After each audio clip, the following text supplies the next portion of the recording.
ये कहानी है 1979 की, जब मार्गी कॉलेज की दो लड़कियां सुनीता और रमा एक बरसात की रात में एक यात्रा के दौरान अपनी टीम से अलग हो गई। उनके चारों या घना जंगल में, जहां उल्लू और चमगादड़ों की आवाज माहौल को और भी नाजुक बना रही थी, तभी उन दोनों को एक पुरानी हवेली दिखी जो बाहर से खंडर जैसी दिखती थी और लगती थी। बारिश की मार ने दोनों को कांपने पर मजबूर कर दिया था। ये देखने से ही डरावना लगता है। क्या यहाँ रहना ठीक रहेगा? यह कोई फिल्म वाली भूतिया हवेली नहीं है। कोई चौकीदार आकर कहेगा कि अंदर मत जाओ। सुनीता और रमा आपस में बातें कर रही थी, तभी अचानक एक दूसरा पतला व्यक्ति, रंग एकदम पीला और कान हल्के नोकीले चूहे की तरह गोल थे, उसने हवेली का दरवाजा खोला और मुलायम मखमली चप्पल और हाथ में छाता उन दोनों के सामने आ गया। आप कौन है और तुम इतनी रात को मेरी हवेली के बाहर खड़े होकर क्या कर रहे हो? हाँ, तुम दरअसल अपने कॉलेज ग्रुप से अलग हो गए हो और इस तूफानी रात में हम उन्हें कहाँ ढूंढ पाएंगे? तो अगर कोई दिक्कत नहीं है तो क्या हम दोनों आज रात यहीं रुक सकते हैं? हम सुबह चले जाएंगे, इसमें दिक्कत क्या है? वैसे भी इस हवेली में बहुत दिनों बाद कोई आया है। इतना कहकर उस आदमी ने दोनों को अंदर आने का इशारा किया और उन्हें कुछ कपड़े देकर एक कमरे में भेज दिया और अपना काम करने चला गया। जैसे ही दोनों कमरे में पहुंचे,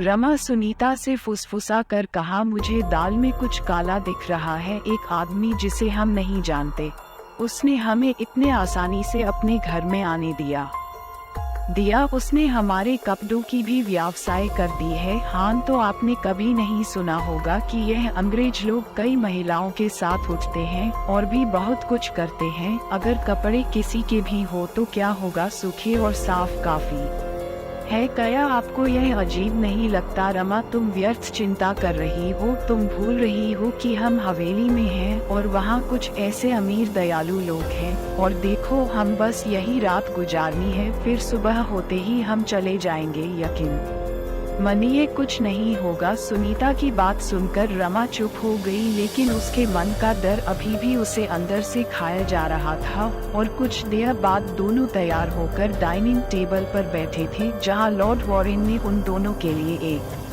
बड़े कटोरे में सूप परोसते हुए कहा, ये मेरा सबसे पसंदीदा रेड सूप है। उम्मीद है आपको भी यह पसंद आएगा। लॉर्ड वॉरेन की बात सुनकर जैसे ही सुनीता रमा ने सूप का टेस्ट किया तो दोनों के चेहरे की हवाइयाँ उड़ गई।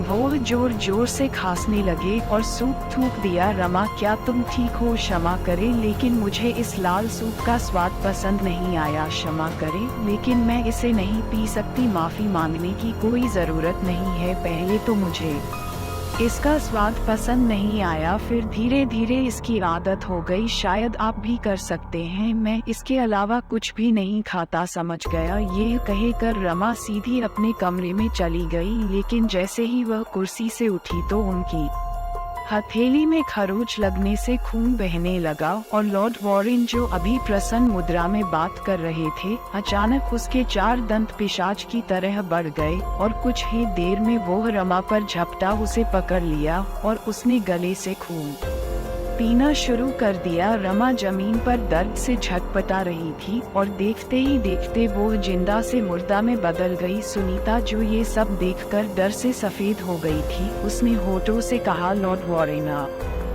आप ये लॉर्ड वॉरेन कौन है? मैं लॉर्ड वैम्पायर हूँ और आज मैं अपनी सदियाँ पुरानी भूख मिटाऊंगा। इससे पहले कि सुनीता कुछ समझ पाती, वह अपनी कुर्सी से उठकर भाग गई, लेकिन इससे पहले कि वह दरवाजे तक पहुँच पाती, पिशाच ने उसका दाहिना पैर पकड़ लिया और उसे हवेली के अंधेरे में खींच लिया और बिजली की कड़कड़ाहट के बीच सुनीता की चीख हमेशा के लिए गुम हो गई।